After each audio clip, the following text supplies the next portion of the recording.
How's it going today, everybody? Welcome back to Troy's Hobbies RC. Today on the channel, we're going to be modifying the new Arrma Grom Quake with a brushless system.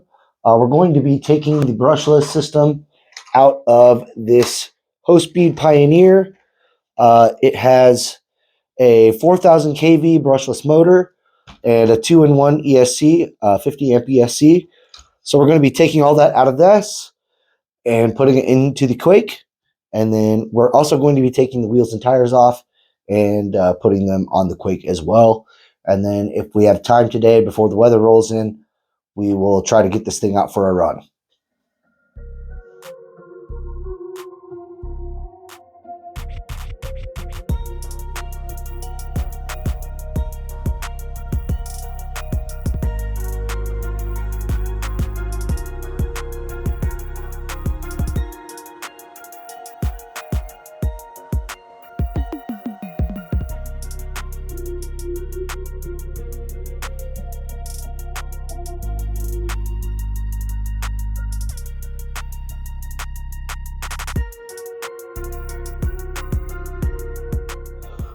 All right, everybody, as you can see right here, I have a big pile of a mess right here. I had to completely disassemble the HoSpeed Pioneer. We still have the front end here to do. I'm going to do all that off camera. I'm going to organize this extra stuff here into the bag. I'll start with the hardware and then all the plastic. So that'll be set aside for parts. So we have the 50 amp ESC, the 2-in-1 ESC. I just went ahead and put a little bit of heat shrink over the exposed ends of the wires. So did that off screen. And then we went ahead and got the 2847 4000 kV motor out of the truck. It had a little of a bit of an adhesive here that held on the heatsink, this heatsink here. As you can see, it's still running under that white kind of adhesive. So I had to clean that off. So I went ahead and did that. So I'm going to get these parts organized. And the next part we're going to do is disassembling the motor for the Quake.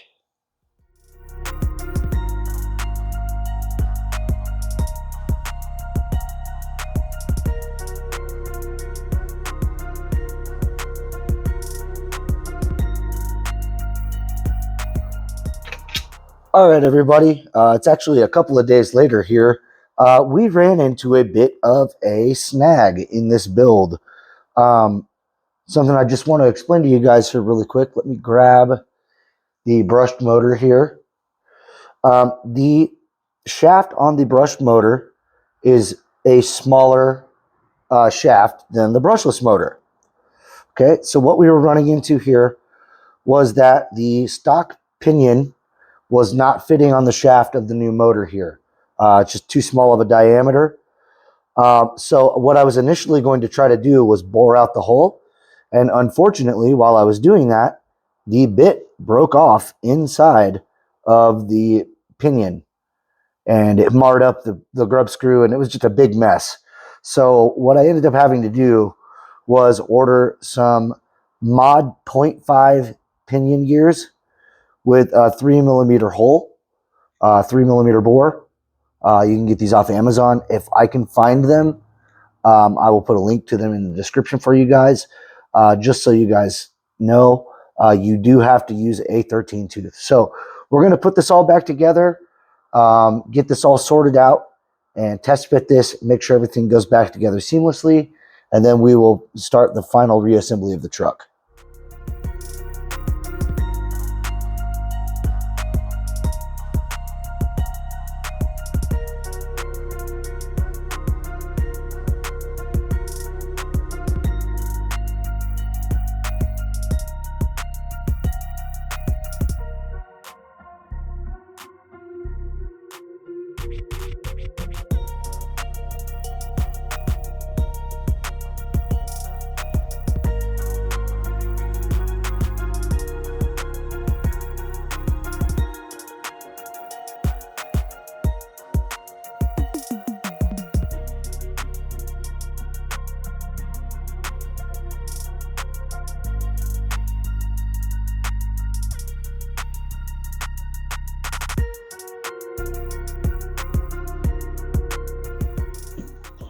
All right, everybody. Before we take this truck out for a test run and speed run it and all that stuff, I just wanted to take a second here to show you guys the new wheels and tires that I chose.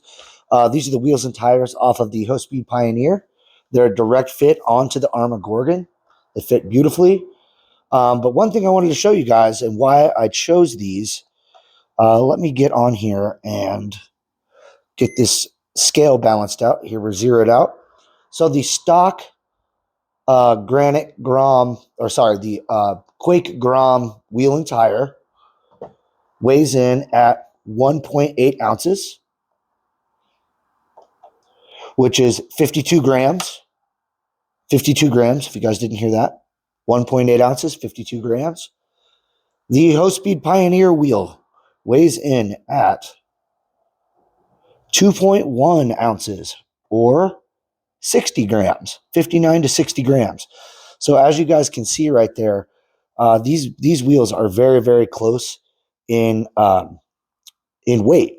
So what that will allow for is greater, wheel size. So larger diameter wheel, which should allow for different performing stunts and things like that.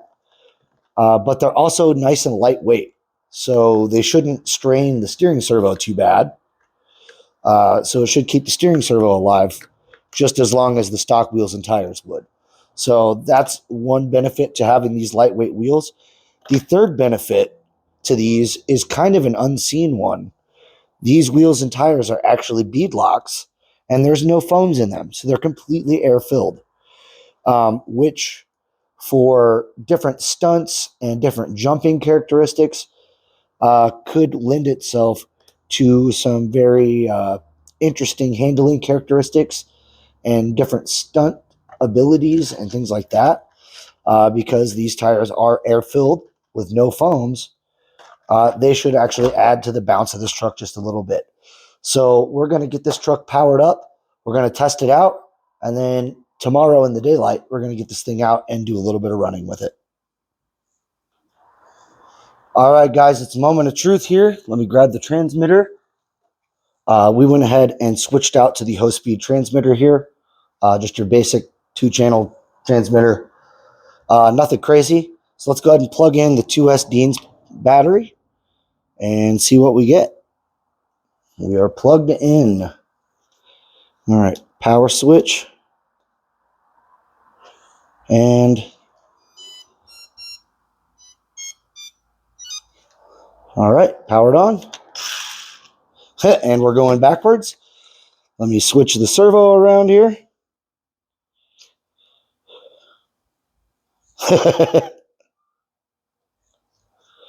Center that servo back out.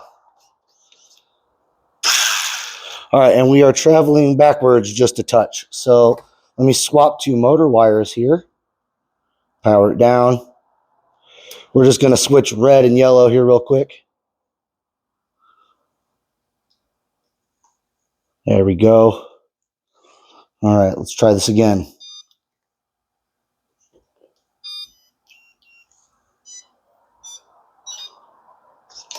All right, we have steering and we have power.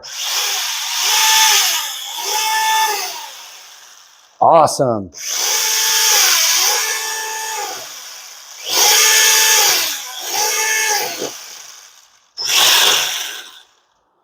All right, we have power. So once we get a little bit of nice weather, let's get this thing out for another test drive.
All right, everybody. We are done running the truck outside. There's actually a little bit of damage to report. The truck did phenomenal. It was really powerful. Definitely picked up some miles per hour. It's still not the most powerful thing in the world on 2S, but definitely a power improvement. Maybe 15 to 20% more powerful than it was. Definitely more punchy. But we had a bit of a fluke accident with the truck. Um, just one of the random jumps I did, I must have caught a nail on the bottom of the truck, and it actually punched a hole right there in the bottom of my chassis. I'm going to try to get it up there close for you guys, but if you guys can see it, it's right where my spur gear goes, and it just caught a nail right there and took a chunk out of my bottom chassis right there. So what we're going to try to do is I'm going to clean this up really nice with some rubbing alcohol or some cleaning compound. Um, and then we're going to put a piece of tape over it, probably some fiberglass tape, and then epoxy over the top of that. So it should cover up that hole on the bottom of the chassis. I mean, the truck is otherwise completely fine. I sent the crap out of this truck today, and like I beat it up, and it took nosedive hits and head slams and all kinds of crazy stuff, and it did perfectly fine. I just caught a nail wrong, I guess, and chunked out the bottom of the chassis. So we're going to try to epoxy patch that, and so that's going to do it for the Quake for right now. It did awesome today. The power improvements were there. The tires definitely helped with backflips and things like that. So let's go ahead and wrap up the video here, guys, and I'll give you guys my final thoughts for the day. All right, everybody, it's going to be it for today on Troy's Hobbies RC. That was a quick run with the newly modified Arrma Grom Quake. This truck's really, really fun. Powerful little four-wheel drive basher truck. We threw the power system from the HoSpeed Pioneer in here, 4,000 kV brushless motor, and a 50 amp ESC receiver combo, as well as the wheels and tires off of the HoSpeed Pioneer as well. These tires are very, very close in weight to the stock Arrma Grom tires, but they are much larger and offer some different gyroscopic effect in the air. So that's going to be it for today, you guys. Like the video if you guys enjoyed it. Subscribe if you all are new. Don't forget to follow us on all of our social media platforms, Facebook, Instagram, and wherever else you can find us out there, as well as choicehobbiesrc.com, where you can find all of the information for Colorado RC Monster Truck Challenge, as well as a shop where you can find merchandise for Choice Hobbies and other things like that. So if you want to support us, check out our website and purchase some merchandise. That's going to be it for today, guys. Thanks for watching. Later.